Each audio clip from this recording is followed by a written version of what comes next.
नमस्कार, स्वागत आहे तुमचं अन्नपूर्णा किचनमध्ये। आपण अनेक पद्धतीने सकाळच्या नाश्त्याची तयारी करतो आणि वेगळे नाश्ते आपण घरामध्ये तयार करतो।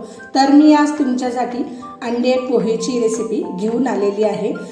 ही रेसिपी चवीला अप्रतिम आणि खूपच वेगळ्या पद्धतीने मी तयार केलेली आहे। चला तर मग वेळ न घालवता रेसिपीला सुरुवात करूया। त्यासाठी लागणारे साहित्य आपण पाहणार आहोत। तर सर्वात अगोदर मी इथे एक मीडियम साईजचा टोमॅटो हा बारीक कट करून घेतलेला आहे। 5 ते 6 कढीपत्त्याची पानं, एक मीडियम साईजचा बारीक चिरून घेतलेला कांदा आणि हिरवी मिरची 5 ते 6 बारीक कापून घेतलेली आहे। जर तुम्हाला हिरवी मिरचीचा वापर जास्त करायचा असेल तर तुम्ही करू शकता। तर सर्वात अगोदर मी इथे 2 अंडे घेतलेले आहेत आणि बारीक कापून घेतलेला, साल काढून घेतलेला व्यवस्थित असं बटाटा घेतलेला आहे आणि 2 ते 3 पाण्याने बटाटा ही व्यवस्थित असा स्वच्छ धुवून घेतलेला आहे। जर तुम्हाला अंड्याचे प्रमाण वाढवायचे असेल तर तुम्ही वाढवू शकता। तर सर्वात अगोदर मी इथे पोहे घेतलेले आहेत आणि गाळणीच्या साहाय्याने व्यवस्थित असे गाळूनही घेतलेले आहे, म्हणजे एक्स्ट्राचा कसला त्यातला निघून जाईल अशा पद्धतीने सर्व व्यवस्थित साफ करून घेतलेले आहे। आता हे पोहे आपण व्यवस्थित 2 ते 3 पाण्यामध्ये धुवून व्यवस्थित स्वच्छ भिजवून घेणार आहोत। अशा पद्धतीने मी 2 ते 3 वेळा व्यवस्थित स्वच्छ धुवून घेतलेले आहेत आणि त्याचे पाणी गाळून व्यवस्थित असे भिजवूनही घेतलेले आहेत। तर सर्वात अगोदर आपल्याला 2 अंडे हे मी एका बाउलमध्ये फोडून घेतलेले आहे। ही प्रोसेस आपल्याला सर्वात अगोदर करायची आहे, कारण जेव्हा आपण मसाल्यामध्ये अंडे घालू तर त्याचे साल हे मसाल्यामध्ये पडण्याची शक्यता असते, म्हणून ही प्रोसेस तुम्ही नक्की ट्राय करा। तर सर्वात अगोदर मी इथे एक कढई ठेवून घेतलेली आहे आणि कढई व्यवस्थित तापली की लगेचच त्यामध्ये आपण तेल घालून घेणार आहोत। 2 ते 3 चमचे आपण तेल घालून घेऊयात आणि तेल व्यवस्थित छान कडकडीत तापले की लगेचच त्यामध्ये एक मीडियम साईजचा मी बटाटा हा व्यवस्थित कापून घेतला होता तो यामध्ये घालून घेणार आहोत आणि चमच्याच्या साहाय्याने व्यवस्थित हा बटाटा लालसर होईपर्यंत आपण फ्राय करून घेणार आहोत। अशा पद्धतीने तुम्ही पाहू शकता हा सहज 4 ते 5 मिनिटापर्यंत तेलात लालसर होतो।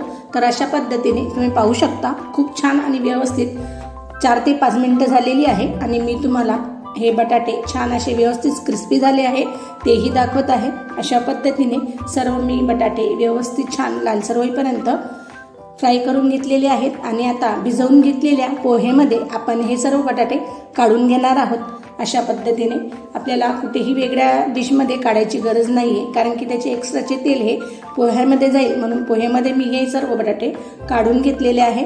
आता सर्वात अगोदर उरलेल्या तेलामध्ये आपण 1 चमचा मोहरी घालून घेऊयात आणि मोहरी व्यवस्थित तळतळली की लगेचच त्यामध्ये 1 चमचा जिरे घालून घेणार आहोत आणि जिरे ही छान लालसर झाले की लगेच त्यामध्ये 4 ते 5 कढीपत्त्याचे पानं घालून घेणार आहोत। कढीपत्ता ही व्यवस्थित छान तेलात तळतळला की लगेचच त्यामध्ये बारीक कापून घेतलेले कांदे आपण घालून घेणार आहोत व्यवस्थितपणे आणि लगेचच त्यामध्ये बारीक कापून घेतलेली हिरवी मिरची घालणार आहोत आणि आता चमच्याच्या साहाय्याने सर्व व्यवस्थित एकजीव करून घेणार आहोत आणि 2 ते 3 मिनिटापर्यंत कांदा ही व्यवस्थित आपण लालसर करून घेणार आहोत। तुम्ही पाहू शकता 2 ते 3 मिनिटं झालेली आहे, कांद्याचा रंगही चेंज झालेला आहे। आता लगेचच त्यामध्ये आपण बारीक कापून घेतलेला टोमॅटो ही घालून घेऊयात आणि चमच्याच्या साहाय्याने 2 ते 3 मिनिटापर्यंत टोमॅटो ही व्यवस्थित असा फ्राय करून घेणार आहोत। छान असे 2 ते 3 मिनिटापर्यंत टोमॅटो ही गळला जातो। आता 2 ते 3 मिनिटं झालेली आहेत, तुम्ही पाहू शकता कांदा आणि टोमॅटो हा व्यवस्थित असा गळलेला आहे। आता लगेचच यामध्ये आपण चवीनुसार मीठ घालून घेणार आहोत। मीठ मी सर्वात अगोदर तेलातच घालणार आहोत, कारण की व्यवस्थित तेलात घातले तर हे सर्व पोह्याला व्यवस्थित लागते। आणि लगेचच त्यामध्ये 1 चमचा मी हळद घालून घेतलेले आहे आणि चमच्याच्या साहाय्याने सर्व मसाले हे व्यवस्थित तेलात फ्राय करून घेणार आहोत। आता तेलात व्यवस्थित मसाला आपला फ्राय झालेला आहे। आता लगेचच आपण त्यामध्ये फोडून घेतलेले 2 अंडे घालून घेणार आहोत। तर 2 अंडे ही मी व्यवस्थित असे तेलात घालून घेतलेले आहेत आणि चमच्याच्या साहाय्याने सर्व अंडे व्यवस्थित असे मसाल्यामध्ये मी फिरवून घेत आहे। तुम्ही पाहू शकता अशा पद्धतीने हे अंडे आपण आता मसाल्यामध्ये व्यवस्थित छान असे फ्राय करून घेणार आहोत। म्हणजे ज्याप्रमाणे आपण अंड्याची चटणी तयार करतो त्या पद्धतीने आपण ही चटणी अगोदर तयार करून घेणार आहोत आणि याचे छोटे तुकडे न करता मोठे मोठेच तुकडे आपण ठेवणार आहोत। म्हणजे पोहेमध्ये खूप छान आणि अप्रतिम हे अंड्याचे तुकडे दिसतात। आता चटणी ही व्यवस्थित तेलामध्ये फ्राय झालेली आहे आणि याचा पूर्णतः कच्चापणा यातच आपण काढून घेणार आहोत। तर व्यवस्थित सर्व चटणी फ्राय झाली की लगेचच त्यामध्ये आपण भिजवून घेतलेले पोहे घालून घेणार आहोत आणि चमच्याच्या साहाय्याने व्यवस्थित सर्व एकजीव करून घेणार आहोत। आता तुम्ही पाहू शकता मी व्यवस्थित असे सर्व पोहे आणि अंडे हे व्यवस्थित एकजीव करून घेतलेली आहे। अंडे हे तेलातच व्यवस्थित फ्राय करायचे आहे, नाहीतर त्याचा वास हा पोह्याला येतो, म्हणून व्यवस्थित तेलातच व्यवस्थित फ्राय करून घेणार आहोत अंड्याची चटणी। तर मी व्यवस्थित सर्व एकजीव करून घेतलेले आहेत पोहे आणि अंड्याची चटणी। आता लगेचच त्यामध्ये आपण बारीक चिरून घेतलेली कोथिंबीर घालून घेणार आहोत आणि कोथिंबीर व्यवस्थित घातले की लगेचच चमच्याच्या साहाय्याने सर्व पोहे आपण एकजीव करून घेणार आहोत आणि 2 ते 3 मिनिटापर्यंत छान असे मीडियम गॅसवर आपण वाफ काढून घेणार आहोत। तुम्ही पाहू शकता मी तुम्हाला झूमही करून दाखवत आहे। खूप छान आणि अप्रतिम हे पोहे आपले तयारही झालेले आहेत। आता गॅस बंद करूनही तुम्हाला दाखवत आहे।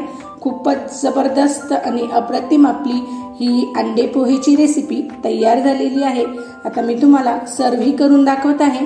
तर अशा डिशमध्ये मी हे सर्व अंडे पोहे काढून घेतलेले आहे आणि तुम्ही पाहू शकता खूपच अप्रतिम आणि जबरदस्त ही रेसिपी चविष्ट अशी तयार झालेली आहे आणि मी तुम्हाला दाखवतही आहे। त्यामध्ये अंड्याचे पीस हे खूपच जबरदस्त दिसत आहे आणि हे पोहे चवीला अप्रतिम होतात। अशा पद्धतीने तुम्ही ही रेसिपी एन्जॉय करू शकता। खूप साध्या आणि सोप्या पद्धतीने मी ही रेसिपी तुम्हाला दाखवलेली आहे।